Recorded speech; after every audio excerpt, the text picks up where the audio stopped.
പിതാവിന്റെയും പുത്രന്റെയും പരിശുദ്ധാത്മാവിന്റെയും നാമത്തിൽ ആമേൻ. അമ്മേ പരിശുദ്ധ അമ്മേ, അമ്മേ പരിശുദ്ധമേ, ദൈവമാതാവേ, കൃപാസനത്തിലൂടെ ഞങ്ങളുടെ ദേശത്തിനും അമ്മ മധ്യസ്ഥം തേടി തന്ന എല്ലാ അനുഗ്രഹങ്ങൾക്കും കൃപകൾക്കും ഞങ്ങളിപ്പോൾ ഹൃദയം നിറഞ്ഞ നന്ദി പറയുന്നു. അമ്മേ പരിശുദ്ധമേ, ദൈവമാതാവേ, 2004 ഡിസംബർ 7 ഉച്ചകഴിഞ്ഞ് 2:30 കൃപാസനത്തിൽ സംഭവിച്ച അമ്മയുടെ പ്രത്യക്ഷപ്പെടലിനെ കുറിച്ച് തിരുസഭയ്ക്ക് സമർപ്പിച്ചിരിക്കുന്ന പഠനരേഖകളുടെ മേൽ സഭാത്മകമായ പഠനം ആരംഭിക്കുവാൻ ഞങ്ങൾ പ്രാർത്ഥിക്കുന്നു. അമ്മേ പരിശുദ്ധമേ, ഭൂസ്വർലോകങ്ങളുടെ രാജ്ഞിയായ അങ്ങേയ്ക്ക് ഭൗമസംരക്ഷണത്തിനായി പ്രപഞ്ചപ്രകൃതിയെ തന്നെ തിരുസഭ പ്രതിഷ്ഠിക്കുവാൻ ഈ പ്രത്യക്ഷീകരണം വഴി ഇടയാക്കണമേ. പരിശുദ്ധമേ, ജപമാല മാതാവേ, സകല കൃപാസനം പ്രാർത്ഥനയോടും ചേർത്ത് ഞങ്ങളിപ്പോൾ പ്രാർത്ഥിക്കുന്ന ഈ കുടുംബത്തിന്റെ പ്രത്യേക നിയോഗം പറ മക്കളെ.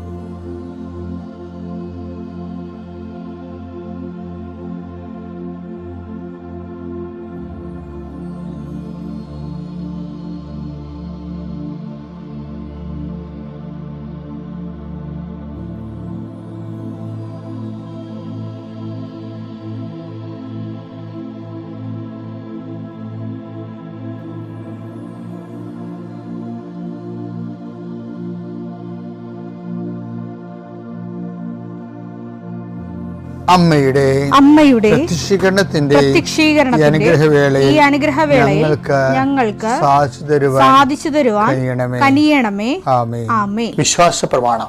സർവശക്തനായ പിതാവും ആകാശത്തിന്റെയും ഭൂമിയുടെയും സൃഷ്ടാവുമായ ദൈവത്തിൽ ഞാൻ വിശ്വസിക്കുന്നു. അവിടുത്തെ ഏകപുത്രനും ഞങ്ങളുടെ കർത്താവുമായ ഈശോമിശിഹായിലും ഞാൻ വിശ്വസിക്കുന്നു. ഈ പുത്രൻ പരിശുദ്ധാത്മാവിനാൽ ഗർഭസ്ഥനായി കന്യകാമറിയത്തിൽ നിന്ന് പിറന്ന് പൊന്തിയോസ് പീലാത്തോസിന്റെ കാലത്ത് പീഡകൾ സഹിച്ച് കുരിശിൽ തറയ്ക്കപ്പെട്ട് മരിച്ച് അടക്കപ്പെട്ട് പാതാളങ്ങളിൽ ഇറങ്ങി മരിച്ചവരുടെ ഇടയിൽ നിന്ന് 3-ാം നാൾ ഉയർത്ത് സ്വർഗത്തിലേക്ക് എഴുന്നള്ളി സർവശക്തിയുള്ള പിതാവായ ദൈവത്തിന്റെ വലതുഭാഗത്തിരിക്കുന്നു. അവിടെ നിന്ന് ജീവിക്കുന്നവരെയും മരിച്ചവരെയും വിധിക്കുവാൻ വരുമെന്നും ഞാൻ വിശ്വസിക്കുന്നു. പരിശുദ്ധാത്മാവിലും ഞാൻ വിശ്വസിക്കുന്നു. വിശുദ്ധ കത്തോലിക്കാ സഭയിലും പുണ്യവാന്മാരുടെ ഐക്യത്തിലും പാപങ്ങളുടെ മോചനത്തിലും ശരീരത്തിന്റെ ഉയർപ്പിലും നിത്യമായ ജീവിതത്തിലും ഞാൻ വിശ്വസിക്കുന്നു. ആമേൻ. സുഖസ്ഥനായ ഞങ്ങളുടെ പിതാവേ, അങ്ങയുടെ നാമം പൂജിതമാകണമേ. അങ്ങയുടെ രാജ്യം വരണമേ.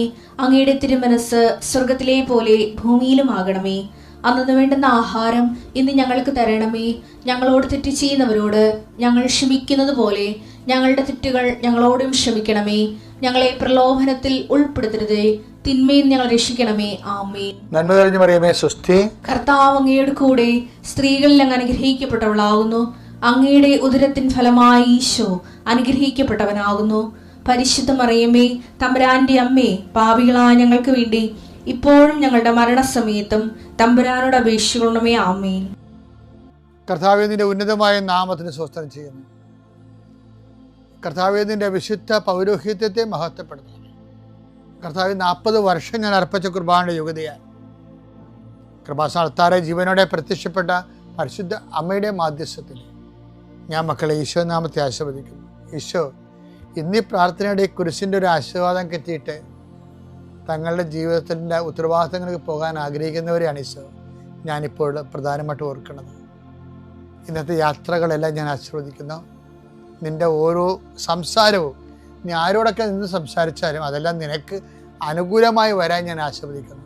നീ രേഖകൾ ഒപ്പിടുമ്പോഴേ കർത്താവിൻ്റെ ആശീർവാദം ഞാൻ നിനക്ക് നൽകുന്നു. നീ ഒരു പുസ്തകം വായിക്കുമ്പോഴേ, നീ എഴുതുമ്പോഴേ, നീ ഒരു രേഖ കൈമാറുന്നത് എല്ലാ പ്രക്രിയകളെയും കർത്താവിൻ്റെ നാമത്തിൽ ഞാൻ ആശീർവദിക്കുന്നു. നീ ഇന്ന് ആശുപത്രിയിലാണ് പോകണമെന്നുണ്ടെങ്കിൽ നിൻ്റെ ഡോക്ടർ നിൻ്റെ വിഷയങ്ങളെല്ലാം കേൾക്കുകയും കൃത്യമായ മരുന്ന് നിനക്ക് നിശ്ചയിച്ചു തരികയും കൃത്യമായ പ്രിസ്ക്രിപ്ഷൻ നൽകുകയും നല്ല ഡയഗ്നോസിസ് നടക്കാൻ വേണ്ടി, ഷാർപ്പ് ഡയഗ്നോസിന് വേണ്ടി എല്ലാ രോഗികളെയും ഈശോ നാമത്തിൽ ആശീർവദിക്കുന്നു. കർത്താവേ, നീ കഴിക്കുന്ന ഭക്ഷണം ഇന്ന് നീ ചിലപ്പോൾ പ്രാർത്ഥിക്കാതെ കഴിക്കാമായിരിക്കും, പെട്ടെന്ന് കഴിക്കുമായിരിക്കും, സാരമില്ല. എങ്കിലും നീ ഓർത്താലും ഓർത്തില്ലേലും നീ ഇന്ന് കഴിക്കാൻ പോകുന്ന മുഴുവൻ ഭക്ഷണപദാർത്ഥങ്ങളെ, നീ ഇന്ന് കുടിക്കാൻ പോകുന്ന മുഴുവൻ പാനീയങ്ങളെ, ശുദ്ധവെള്ളം ഉൾപ്പെടെ കർത്താവിൻ്റെ നാമത്തിൽ പിതാവിൻ്റെയും പുത്രൻ്റെയും പരിശുദ്ധനാമത്തെ ആശീർവദിക്കുന്നു. നമ്മൾ ഈ ദിവസങ്ങളിലെല്ലാം കാണുന്നത് ദൈവം നമ്മളെ ചേർത്ത് പിടിക്കുന്ന വചനങ്ങളെയാണ്. ആ ചേർത്ത് പിടിക്കാൻ ദൈവത്തിന് നമ്മുടെ കൂടെ നിൽക്കണമെന്നൊരു നിർബന്ധമില്ല. നമുക്ക്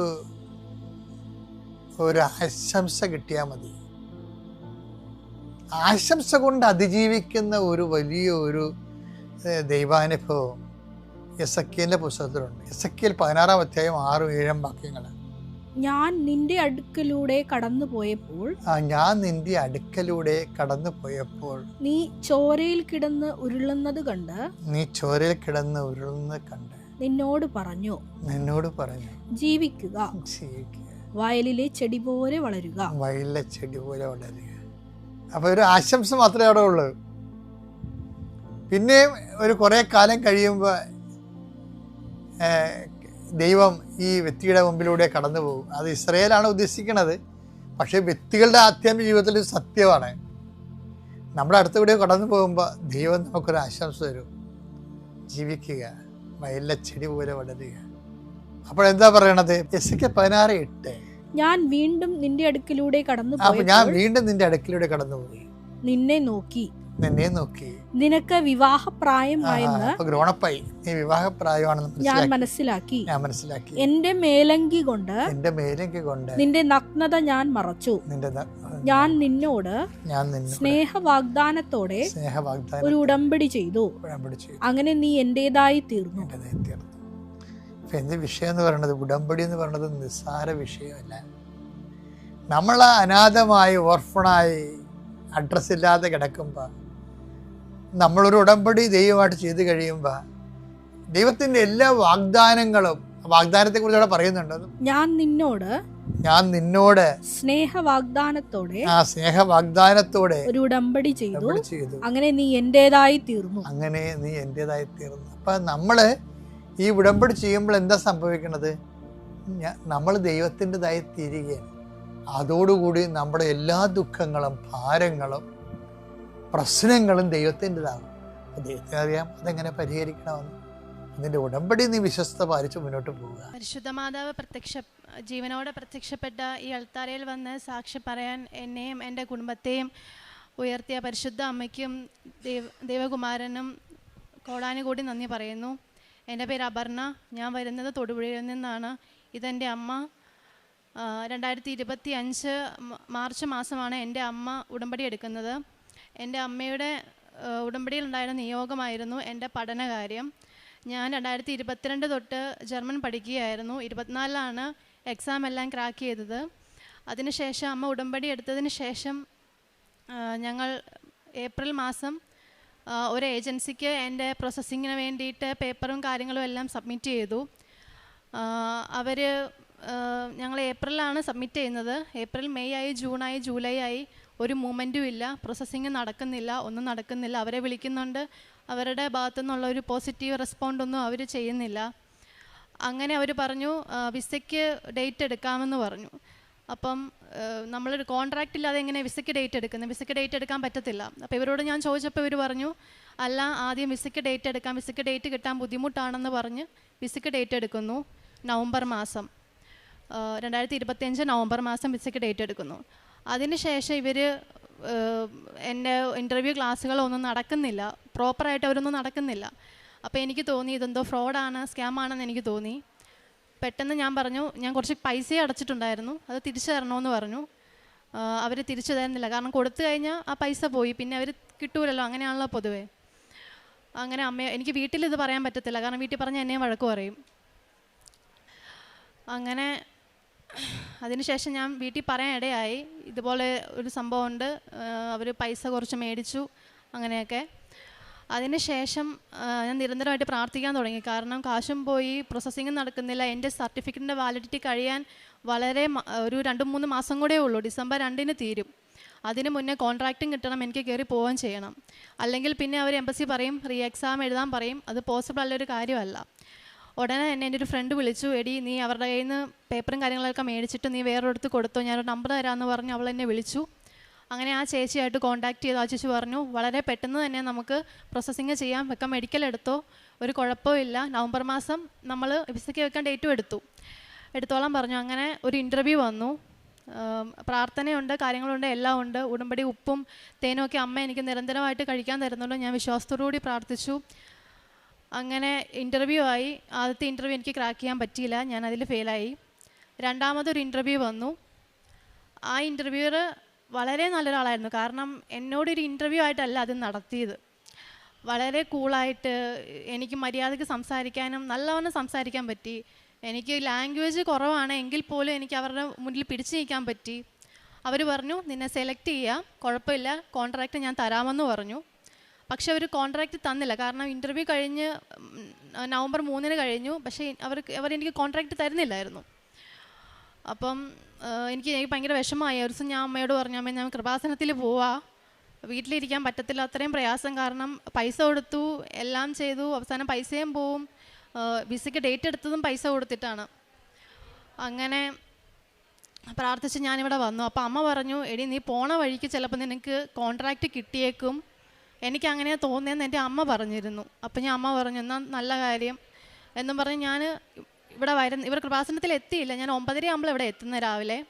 പക്ഷേ 9:15 നവംബർ 17-ാം തീയതി 9:15 എനിക്ക് എൻ്റെ കോൺട്രാക്റ്റ് വന്നെന്ന് പറഞ്ഞ് എനിക്ക് മെയിൽ വന്നു. ഞാൻ ഇവിടെ എത്തുന്നതിന് മുന്നേ തന്നെ പരിശുദ്ധ അമ്മയും ഈശോയും എനിക്ക് ആ കോൺട്രാക്റ്റ് നൽകി എന്നെ അനുഗ്രഹിച്ചു. അപ്പോൾ എനിക്ക് സന്തോഷമായി. ഞാൻ ആദ്യം കോൺട്രാക്റ്റ് കാണിക്കുന്നതും മാതാവിനെയാണ്, വേറെ ആരെയും അല്ല. ഇവിടെ വന്നതിന് ശേഷമാണ് ഞാൻ ഓപ്പൺ ചെയ്ത് നോക്കുന്നതും മാതാവിനെ ആദ്യം കാണിക്കുന്നതും. അതിനുശേഷമാണ് ഞാൻ വീട്ടിലൊക്കെ വിളിച്ച് പറയുന്നത് കോൺട്രാക്റ്റ് വന്നെന്ന്. എങ്കിൽ പോലും മറ്റൊരു പ്രശ്നം അതിൽ ഉണ്ടായിരുന്നു. സർട്ടിഫിക്കറ്റിൻ്റെ വാലിഡിറ്റി കഴിയാൻ ദിവസങ്ങൾ മാത്രമേ ഉള്ളൂ. അന്നേരമാണ് ഞാൻ വിസയ്ക്ക് സബ്മിറ്റ് ചെയ്തു. വിസയ്ക്ക് സബ്മിറ്റ് ചെയ്യാൻ പോയപ്പം ഉപ്പിട്ട് പ്രാർത്ഥിച്ചിരുന്നു. BFS ഓഫീസിൽ ബയോമെട്രിക് എടുക്കാൻ പോയപ്പോൾ എല്ലായിടത്തും ഞാൻ ഉപ്പിട്ട് പ്രാർത്ഥിച്ചിരുന്നു. അതിനുശേഷം അപ്പോൾ എനിക്കൊരു ഉറപ്പായി. അപ്പോൾ തന്നെയല്ല, എനിക്കൊരു അടയാളവും കാണിച്ചു തന്നിരുന്നു മാതാവ്. ഒരു നീല ഫയലിലാണ് എൻ്റെ എല്ലാ ഡോക്യുമെൻസും വെച്ചിരുന്നത്, സേഫാക്കി. അപ്പം ഞാനത് മാതാവിനോട് പറഞ്ഞിരുന്നു, എനിക്ക് എന്തെങ്കിലും ഒരു അടയാളവും കാണിച്ചു തരണമെന്ന് പോകുന്നതിന് മുന്നേ. അങ്ങനെ എനിക്കത് കിട്ടി. വിസയ്ക്ക് സബ്മിറ്റ് ചെയ്തു. അതിനുശേഷം വിസ വരാനുള്ളൊരു ടൈമുണ്ടല്ലോ. എൻ്റെ വിസയ്ക്ക് അത്യാവശ്യം നല്ല ടൈം എടുക്കും. പക്ഷേ ഞാൻ മാതാവിനോട് പ്രാർത്ഥിച്ചു, എത്രയും വേഗം എനിക്ക് കിട്ടിയാൽ കൊള്ളാമായിരുന്നു. കാരണം വാലിഡിറ്റി തീരാൻ കിടക്കുന്നു. തന്നെയല്ല, ക്രിസ്മസ് ന്യൂ ഇയർ വെക്കേഷനാണ്. അപ്പോൾ എംബസികളൊന്നും വർക്കിംഗ് അല്ലായിരിക്കും, അവരെല്ലാം ക്ലോസ് ചെയ്തിടും. അപ്പോൾ പെൻഡിങ്ങിൽ കിടന്ന് കഴിയുമ്പോൾ പിന്നെ അവർ നോക്കുമ്പം വാലിഡിറ്റി കഴിഞ്ഞു, ഉടനെ റിജക്ഷനാണ് എനിക്ക് പിന്നെ സംഭവിക്കാൻ പോണ ഒരു കാര്യം. അതെനിക്ക് നല്ലവണ്ണം അറിയായിരുന്നു. അങ്ങനെ അമ്മയോട് നിരന്തരമായിട്ട് ഞാൻ പ്രാർത്ഥിച്ചുകൊണ്ടിരുന്നു. അമ്മയോട് ഞാനൊരു അടയാളം ചോദിച്ചു, എന്തെങ്കിലും എന്തെങ്കിലും ഒരു മൂവ് ചെയ്യുന്ന ഒരു അടയാളം ഞാൻ ചോദിച്ചിരുന്നു. എനിക്കൊരു സ്വപ്ന ദർശനം ഉണ്ടായി. ഞാൻ സ്വപ്നത്തിൽ കാണുന്നത്, എൻ്റെ കയ്യിൽ ഒരാൾ വന്നിട്ട് ഒരു കവർ തരുന്നു. ആ കവർ ഞാൻ തുറന്ന് നോക്കിയപ്പോൾ യെസ് അപ്രൂവ്ഡ് എന്നാണ് കാണിച്ചേക്കുന്നത്. അത് കണ്ടപ്പോൾ എനിക്ക് വളരെ സന്തോഷമായി. അതൊരു സ്വപ്നമാണ് ഞാൻ കാണുന്നത്. അപ്പം സ്വപ്നം കണ്ട് ഞാൻ വീട്ടിൽ പറഞ്ഞു, അമ്മ ഇങ്ങനെ ഞാനൊരു സ്വപ്നം കണ്ടിരുന്നു, മാതാവാണോ കാണിച്ചു തന്നതെന്നാണ് തോന്നുന്നത്, എൻ്റെ വിസ അപ്രൂവ് ആവും, എനിക്ക് കുഴപ്പമൊന്നുമില്ലെന്നാണ് ഞാൻ തോന്നുന്നതെന്ന് ഞാനിങ്ങനെ മനസ്സിൽ അമ്മയോടും ഞാൻ വീട്ടിലും പറഞ്ഞു. അങ്ങനെ ഞാനത് പിന്നെ വെയിറ്റ് ചെയ്തു. എന്നിട്ട് പിന്നെ എനിക്ക് ഒരു ചെറിയ ടെൻഷൻ, ഇനി എന്തെങ്കിലും റിജക്ഷൻ സംഭവിക്കുമേ. എന്നിട്ട് ഞാൻ പിന്നെ മാതാവിനോട് ചോദിച്ചു, മാതാവേ ഒരടയാളം കൂടെ എനിക്ക് കാണിച്ചു തരണേ എന്ന് ഞാൻ പ്രാർത്ഥിച്ചു. അങ്ങനെ ഞാൻ മാതാവിനോട് പ്രാർത്ഥിച്ചൊരു കാര്യമായിരുന്നു. എല്ലാവരും പറയുന്നത് കേൾക്കാം, വിസ 7-ാമത്തെ പേജിൽ അടിച്ച് കിട്ടി, 9-ാമത്തെ പേജിൽ അടിച്ച് കിട്ടിയെന്നൊക്കെ. അപ്പം ഞാനും മാതാവിനോട് പ്രാർത്ഥിച്ചു. കാരണം മാതാവിടെ പ്രത്യക്ഷപ്പെട്ടത് ഡിസംബർ 7-നാണ്, ഞാൻ ജനിച്ചത് ഒരു 17-ാം തീയതിയാണ്.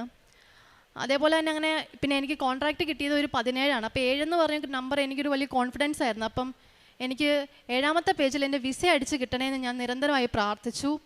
അമ്മയോട് ഞാൻ പറഞ്ഞു, ഞാൻ ആരോടും പറഞ്ഞില്ല, അമ്മയോട് ഞാൻ പറഞ്ഞു, പരിശുദ്ധ അമ്മയോട് ഞാൻ പറഞ്ഞു, എനിക്ക് കിട്ടിയാൽ കൊള്ളാം മാതാവേ, എനിക്കത് കാണിച്ചു തരണേന്ന് ഞാൻ പ്രാർത്ഥിച്ചു.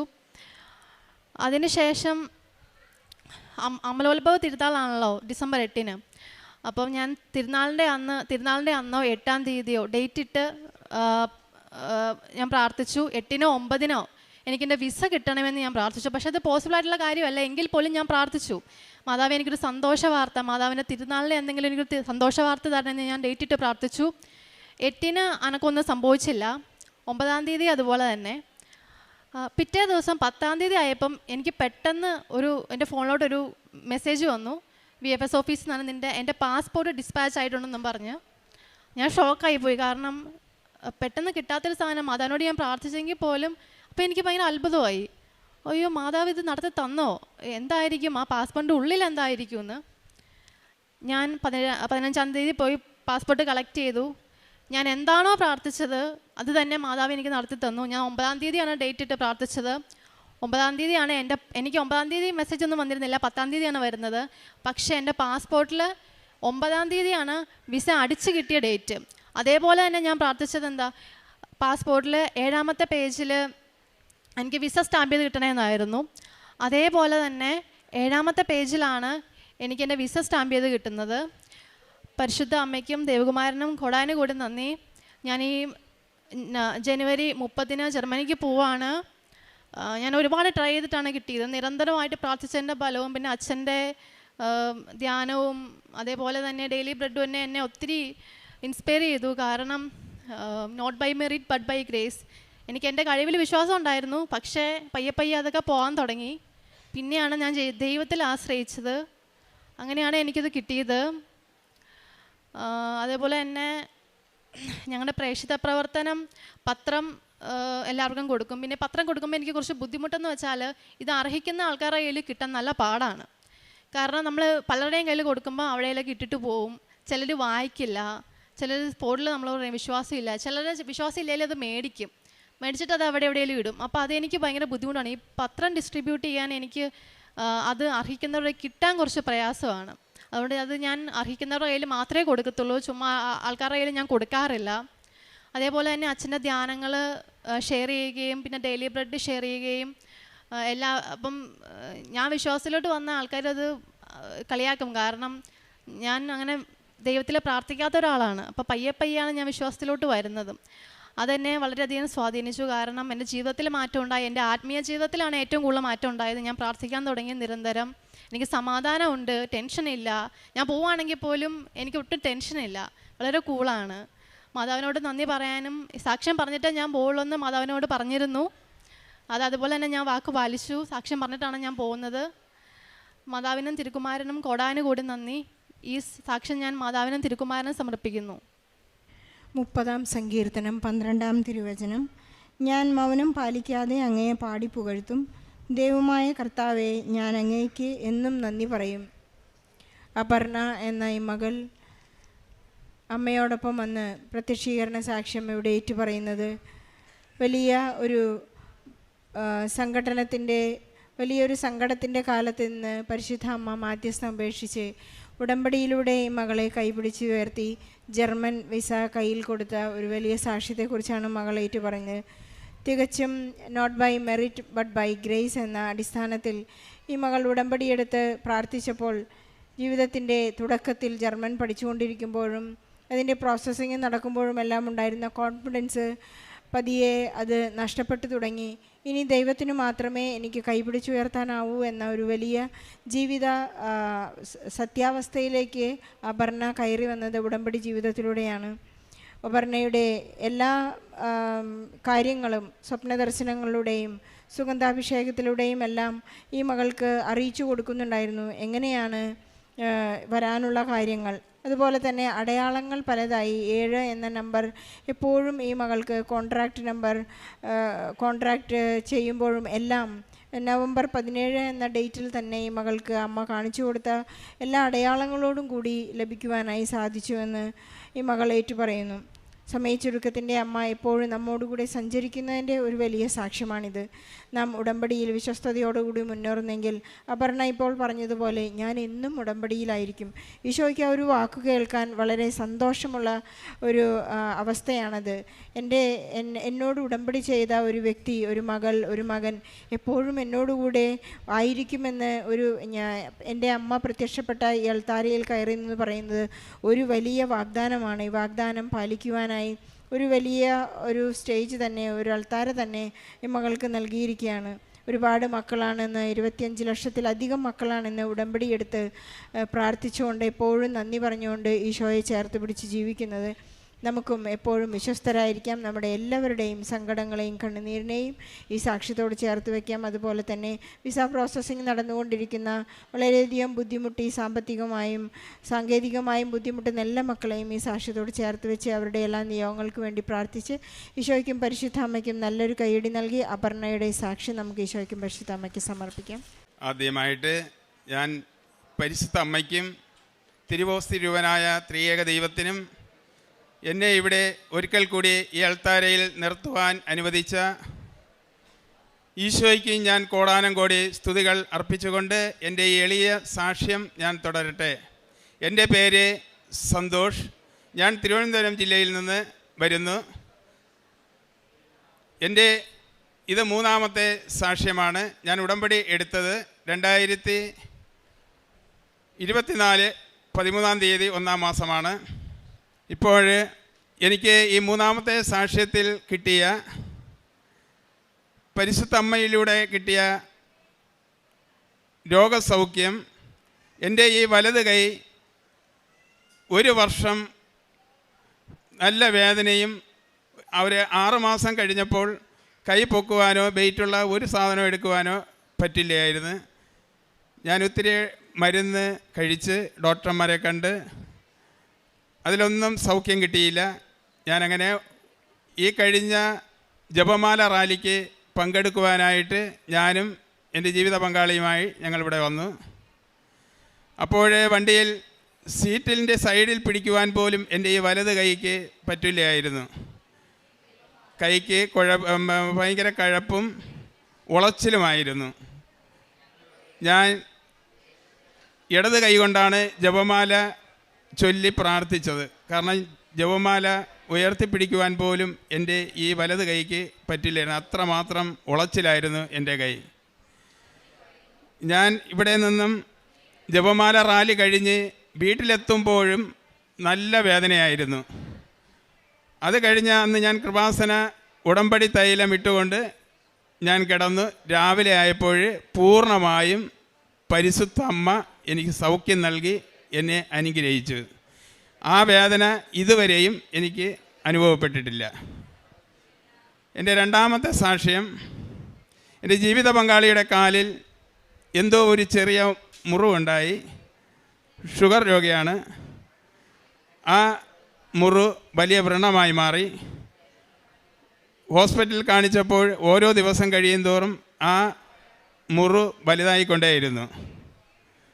ഉടമ്പടി തൈലവും ഉപ്പും ഉപയോഗിച്ചതിൻ്റെ പേരിൽ പൂർണ്ണമായും സൗഖ്യം പരിശുദ്ധ അമ്മ നൽകി ജീവിത പങ്കാളിയെ അനുഗ്രഹിച്ചു.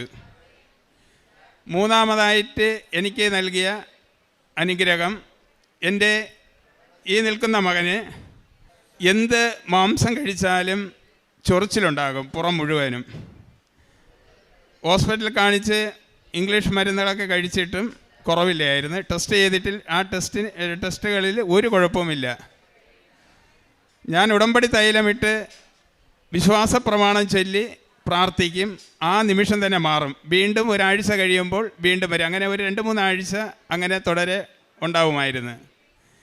പിന്നീട് പൂർണ്ണമായും പരിശുദ്ധ അമ്മ ഉടമ്പടി തൈലത്തിലൂടെയും ഉപ്പിലൂടെയും തേനിലൂടെയും പൂർണ്ണ സൗഖ്യം നൽകി മകനെ അനുഗ്രഹിച്ചു. ഇതാണ് എൻ്റെ ഈ 3ാമത്തെ സാക്ഷ്യം. 4ാമതായി എൻ്റെ നടുവിന് വേദനയുണ്ടായിരുന്നു. നടുവേദനയും ഉടമ്പടി വസ്തുക്കൾ ഉപയോഗിച്ചതിൻ്റെ പേരിൽ പൂർണ്ണ സൗഖ്യം നൽകി ദൈവം എന്നെ അനുഗ്രഹിച്ചു. ഞാൻ പ്രേക്ഷിത പ്രവർത്തനം, ഞാൻ പാവപ്പെട്ട ആളുകളെ എന്നെക്കൊണ്ടാവുന്ന സഹായങ്ങൾ ചെയ്യാറുണ്ട്. ഞാൻ ഒരു ഓട്ടോ ഡ്രൈവറാണ്. പൈസ ഇല്ലാതെ നടന്നു പോകുന്ന ആൾക്കാരെ ഞാൻ അവരെ വണ്ടിയിൽ കയറ്റി അവർ പോകേണ്ട സ്ഥലങ്ങളിൽ കൊണ്ടുവിടാറുണ്ട്. പലപ്പോഴും അവർ എന്നോട് പറഞ്ഞിട്ടുണ്ട്, വാഹനം വരുമ്പോൾ രാവിലെ ആയതുകൊണ്ട് അവർ കൈ കാണിക്കാത്തത് അവരുടെ കൈകളിൽ പൈസ ഇല്ലാത്തത് കൊണ്ടാണ്. പലരും അവരെ ഇറക്കി വിട്ടിട്ടുണ്ട്, കൈനീട്ടം കൊടുക്കാതെ വണ്ടിയിൽ കയറുന്നത് കൊണ്ട് ഇറക്കി വിട്ടിട്ടുണ്ടെന്ന് പറഞ്ഞിട്ടുണ്ട്. അപ്പോൾ ഞാൻ പറഞ്ഞിട്ടുണ്ട്, എൻ്റെ വാഹനം എവിടെ കണ്ടാലും ആര് കണ്ടാലും കൈ കാണിച്ചാൽ ഒരു പൈസയും ഇല്ലാതെ കൈ കാണിച്ച് കയറണമെന്ന് ഞാൻ എൻ്റെ വണ്ടിയിൽ കയറുന്നവരോട് ഞാൻ പറഞ്ഞിട്ടുണ്ട്. അവരെ പലപ്പോഴും ഞാൻ അങ്ങനെ കൊണ്ടുവിട്ടിട്ടുമുണ്ട്. പിന്നെ ഞാൻ ഈ 3 മാസത്തിനകത്ത് ഏകദേശം 60-65 കെട്ട് പത്രം ഞാൻ വിതരണം ചെയ്തിട്ടുണ്ട്. ഇംഗ്ലീഷ്, തമിഴ്, മലയാളം. എനിക്ക് പത്രം വിതരണത്തിൽ എന്തോ പറയാനാ, ഒരു വലിയ അഭിഷേകമാണ് പരിശുദ്ധ അമ്മ എനിക്ക് നൽകിയത്. ഞാൻ 3 ഉടമ്പടി പുതുക്കുന്നത് വരെയും എനിക്ക് പത്രം കൊടുക്കുവാൻ ഭയങ്കര ബുദ്ധിമുട്ടായിരുന്നു. 4ാമത്തെ ഉടമ്പടിയിൽ ഞാൻ പൗലോസ് ശ്ലീഹായുടെ തിരുവചനം എല്ലാ ദിവസവും ഞാൻ പ്രാർത്ഥിക്കും. എൻ്റെ ജീവിതം ക്രിസ്തുവും മരണം നേട്ടവും ആണെന്ന ആ പരിശുദ്ധമായ തിരുവചനം എന്നിൽ നിറവേറണമേ എന്ന് ഞാൻ പ്രാർത്ഥിക്കും. അന്ന് മുതൽ ഇന്ന് വരെയും എൻ്റെ വാഹനത്തിൽ കയറുന്ന എല്ലാവർക്കും പത്രം കൊടുക്കുവാനാണ് എനിക്ക് ആഗ്രഹം. പക്ഷേ എനിക്ക് പത്രം കിട്ടാറില്ല. ഞാൻ ഈ 3 മാസത്തിനകത്ത് ഇവിടെ നിന്നും 10-20-22 കെട്ട് പത്രം ഞാൻ വാങ്ങിക്കൊണ്ടുപോയി. പിന്നെ ബാക്കി ഞാൻ പോകുന്ന പള്ളികളിലും കുരിശടികളിലും, ഞാൻ ഏത് പള്ളിയിൽ പോയാലും കുരിശടിയിൽ പോയാലും ആദ്യം നോക്കുന്ന പത്രമാണ്. കാരണം ഈ പത്രം എടുത്ത് എൻ്റെ വാഹനത്തിൽ കയറുന്നവർക്ക് കൊടുക്കുവാൻ വേണ്ടി ആണ്. പക്ഷേ ഞാൻ അത് പത്രം കൊടുക്കുന്നതിലും ഒരു ലഹരിയായി മാറിയിരിക്കുകയാണ് ഇപ്പം. എത്രത്തോളം പത്രം കൊടുക്കുവാൻ എന്നെക്കൊണ്ട് കഴിയാതിരുന്നോ അത്രമാത്രം 100 മടങ്ങ് പരിശുദ്ധ അമ്മ ഈശോയിൽ നിന്ന് പത്രവിതരണത്തിനും ഈശോയെ സാക്ഷ്യപ്പെടുത്തുവാനും എനിക്ക് അതിനെ കഴിവ് നൽകിക്കൊണ്ടിരിക്കുന്നു. അതിന് ഞാൻ കോടാനം കോടി സ്തുതി പരിശുദ്ധ അമ്മയിലൂടെ ഈശോയ്ക്ക് ഞാൻ നേരുന്നു. പിന്നെ ആഴ്ചയിൽ ഞാൻ ഉടമ്പടി എടുത്ത അന്ന് മുതൽ ഇന്ന് വരെയും എല്ലാ ആഴ്ചകളിലും ചൊവ്വാഴ്ചയും വെള്ളിയാഴ്ചയും ഉപവസിക്കാറുണ്ട്.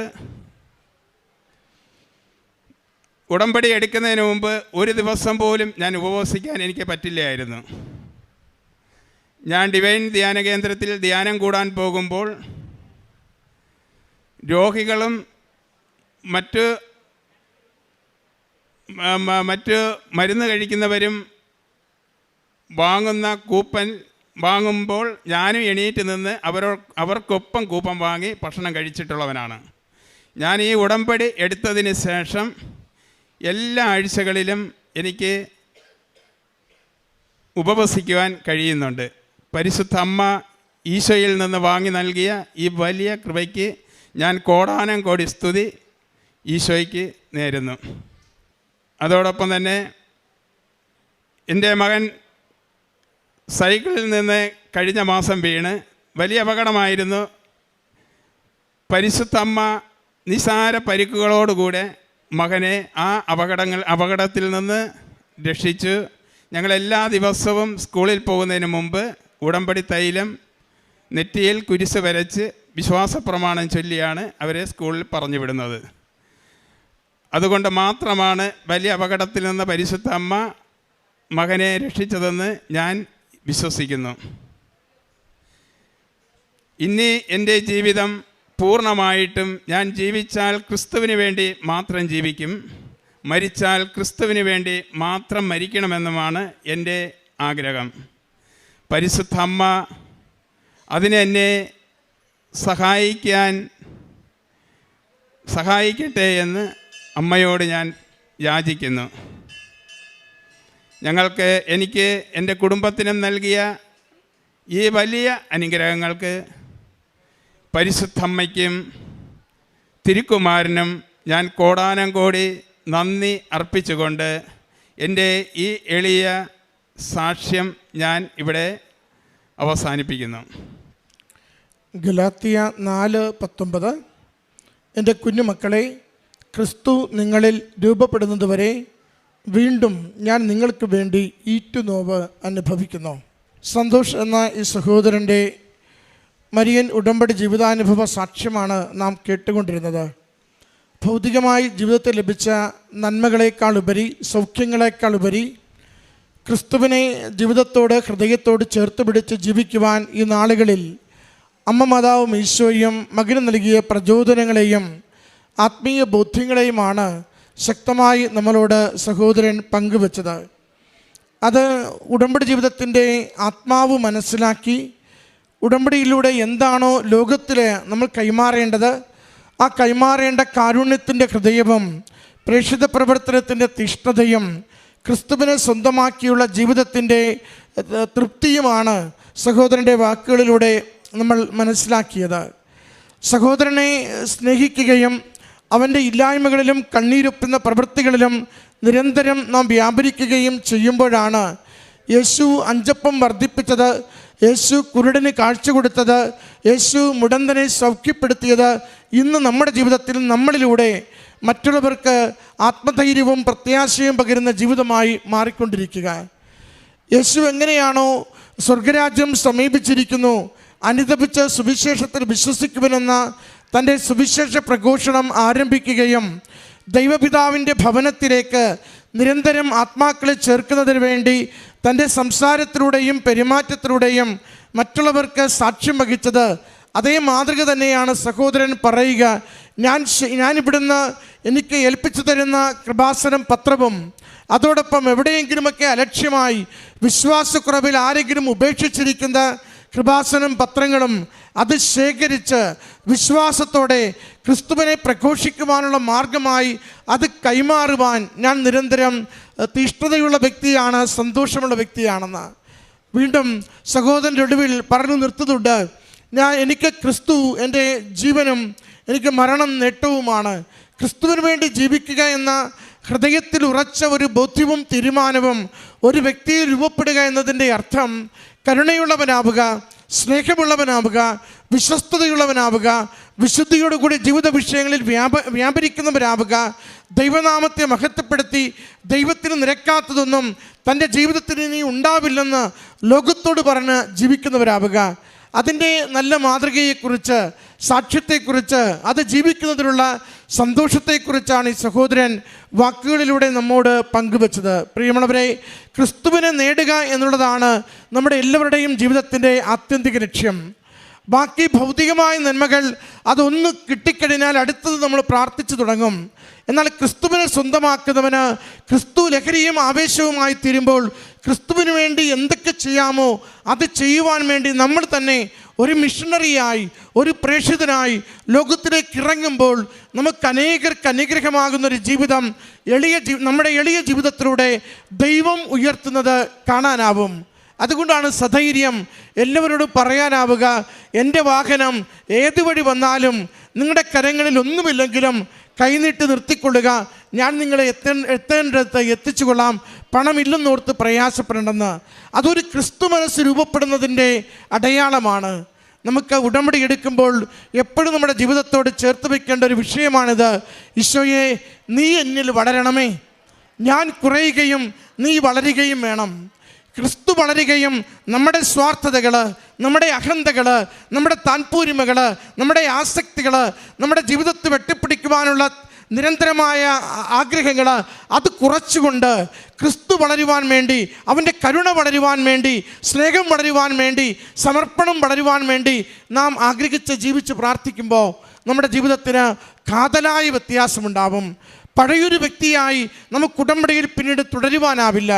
ക്രിസ്തുവിനെ നിരന്തരം കൈമാറുകയും പ്രഘോഷിക്കുകയും ക്രിസ്തു ജീവിച്ചതുപോലെ ജീവിക്കുവാൻ നമ്മളെ ശക്തിപ്പെടുത്തുകയും ചെയ്യുന്നൊരു വ്യക്തിയായി മാത്രമേ നമുക്ക് ലോകത്തിൽ ജീവിക്കുവാനാവുകയുള്ളൂ.